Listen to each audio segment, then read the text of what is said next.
Hey, ladies. Let's talk through a big mindset piece. Also, for those of you who are in the Body Recomp workshop, I may not keep streaming here, but I just wanted to for maybe the next few days. Okay, so let's talk about a big mindset piece. And actually, let me pin this at the top of our main Facebook group, Macro Tracking and Weightlifting for Women. Make sure you're there. And so many believe that nutrition is the biggest kink, and for a lot of you, it is. For a lot of you, it's your lifting program.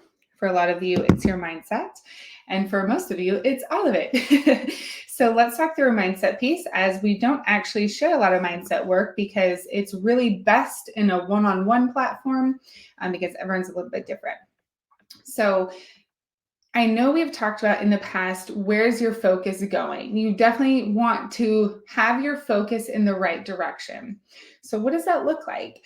It looks like habits, essentially, right? It looks like focusing on how well you can fill your MyFitnessPal or whatever you use with high quality food, right? Like vegetables, lean meats, healthy fats, produce, fruit, things like that, right? And a balance of play food, because when it moves on the side of restriction, that's not actually a healthy lifestyle, right? It's eliminating lifestyle health for fitness health, but we want like all the health, you know what I'm saying? And so that's one key area, is making sure that you're focusing on habits. So focusing on your food logs. When you're in the gym, not focusing on getting done, but focusing on, okay, am I engaging the right muscles? I'm going to take my time under each rep.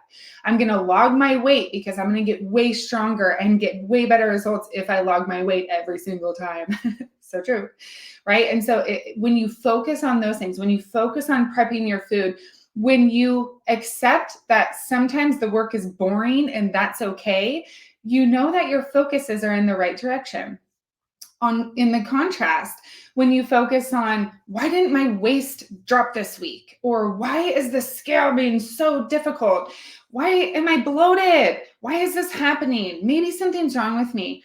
That is not a successful perspective to sit in, because you're focusing on outcome, measurements, scale, right? Rather than what creates that outcome. We must be focused on what creates that outcome, which some people call the journey or the process, right? When we actually learn to have fun in the journey rather than just have fun in the results, it's way more fun, it's way more enjoyable, and it's easier to have that become your lifestyle. Oh, that's just who I am. Thanks, Tracy. I'm glad that you're aligning with this. Good. We need that reminder sometimes, because I understand the importance of results. I get it. I fully get it. But in this case, again, it's really just focusing on those habits. I lost my train of thought. I'm sorry. Keep the comments coming in. I'll do better at that. Let me check my notes here. Oh, yeah. Here's another thing, ladies, because we see a lot of women, they feel like they don't need the mindset. They're strong women, mentally, physically, emotionally. They are strong women. But then they come in and we start finding holes in their mindset, right? I'll give you a few examples. I'll give you 3 examples that come to the top of my mind immediately, and they're all drastically different. I'll share 4 examples. One woman, she kept self-sabotaging, and I just kept asking why, what's happening? Like, I just kept digging in because I wanted to find the root really badly, because that's the only way to solve something, right? Is when you know the root. And we kept digging and kept digging and kept digging. And because she allowed me to dig and she kept answering questions, we found it. And it's actually going to make me tear up. What the problem was is her whole family is really overweight. And so subconsciously, she felt like if she got fit, she'd be kicked out of the pack. And so subconsciously, she kept self-sabotaging out of protection. Like, her subconscious was protecting her, like, no. Don't get fit or you won't have a place in your family anymore. Once we finally identified that root, she got to choose her story. She got to choose, yeah, I might get kicked out of my family, but I'm not going to kill myself to stay here. For example, it was a hard situation, but because she found the root, she got control over that situation and then could choose the story she was going to live by, right? Okay, another example. all amazing women, but we all have our things, right? She felt like she could be good for a time, right? That was the mindset. She's like, I'm good. I got this. I just need to be good for a time to get to my weight. Then I can maintain it. And that is just not the case. That just never works, because the personal growth must take place to have that amazing physique, right? So at Queens of Iron, like the trainers at Queens of Iron, they also use the Queens of Iron framework, mandatory, right? Obviously, because we want to lead from the front, right? If we're not using it, then what the heck, right? So we definitely use it always. And they've even had to go through personal development, because when you have like an outside source challenging you more than yourself, you have to grow. Here's actually another example, a personal example of what I'm going through right now. I had a really unfortunate family situation happen that's causing me to like rapidly move across the country from Washington State to Georgia. I move in about 2 weeks. And I own my home, okay, all these things. And the woman that I'm kind of partnering with in this is also an Enneagram 3. And she challenges me a lot. I'm an Enneagram 3 as well. And she just challenges me so much. And part of me was like, how dare you? But then I'm like, no, girl, grow. She's holding you accountable. You know what I mean? And I couldn't do that myself because I didn't have that outside force pushing me to grow and pushing me to grow, right? That's also why the most successful people have mentors, is because they take you farther than your eye can see. You know what I mean? So it's really learning to create the mental resiliency and to grow personally. Let me share another example. This woman, so she lost almost 50 pounds in the program, and her life was so changed. She started her own online fitness and nutrition coaching company. It was really cool. She was a real estate agent before that. And she started at 206. And if I remember correctly, I think it was about 165 pounds or so. She said, I'm good. I think I'm good here. Like, let's reverse. And we had already reversed twice, right? Because it was 50 pounds. Like, usually you don't want to swipe it off in one swoop. You usually want to do two, right? 25 pounds at a time or so. Bring a lot of health to your metabolism, give your mind the right things like that. And so she hit like 165. She's like, I'm good here. I'm like, Ash, why are you good here? Why do you want to stop here? Like, it's fine if you feel best here, but tell me why you want to stop here. She didn't reply to me for a while. She comes back and she says, I didn't think I could ever get here. I don't know how to be that woman. I haven't been that weight since before high school. And it was so beautiful, because what did we capture? The root. What was the root? I don't know how to be her.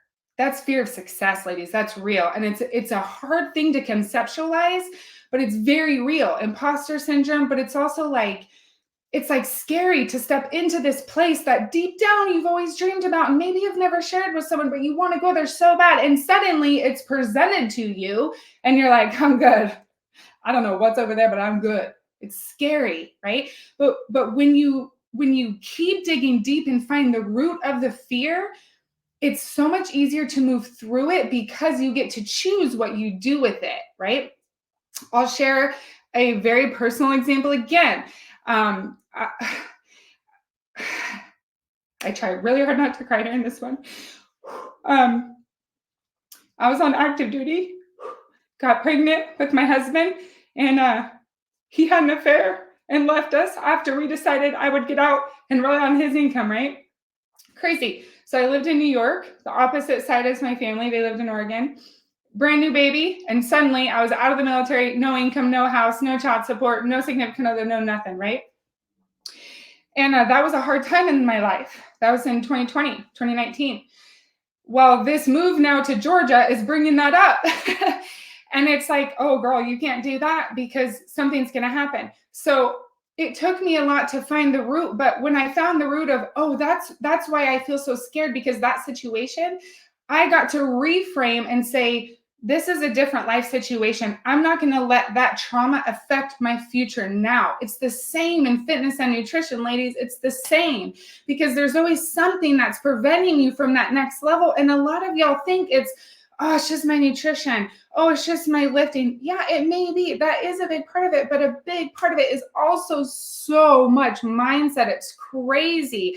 There's so much you have to keep digging in. And honestly, I believe that's a big reason why women stay in Queens of Mind for so long, because we keep digging and more keeps surfacing. And there's so much growth. It's like they thought they had this much growth. And then it's like, oh my gosh, actually I have this much growth. Then they're here. Then it's like, oh my gosh, there's actually all this growth. And it's very cool and it's very empowering, but it's a lot to work through. So when you focus on the journey, those are the roads you get to travel. And although they can feel hard, having awareness, it's easier to move through, and then they become a healed, distant memory, and you're further in your results.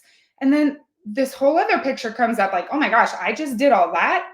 I know I can do more. And so it just keeps compounding in a beautiful direction.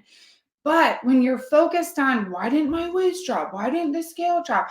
You're missing out on all the personal development that's involved in this type of growth. It's really amazing. So don't shortchange that development. All right, let me look at these comments really quick. Oh, what's up, Deb?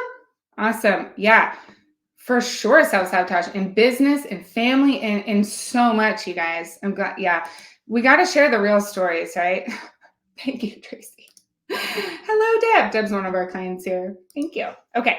I think that's about it. I always go off script. So let me see if there's anything else in my notes that I wanted to share. Oh yeah.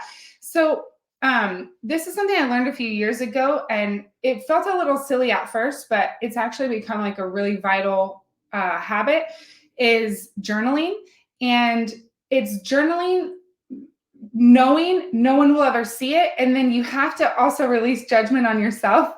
And if you really just start journaling everything out and keep asking yourself why type of questions, you can actually get to root causes of things or root thought processes. And then it's easier to change them. And I found in the journaling process for a lot of women at all, it just allows you to dig deeper, and then it allows you for more awareness and more, then you can take action right from there. So all right, ladies, that's what I have for you today.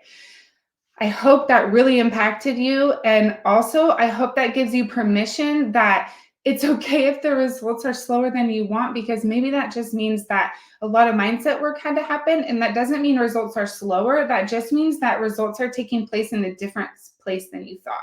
You know what I mean? All right, ladies, have a beautiful day. Let me know if you want to chat or have questions. I'm here for you, and I'll talk to you later.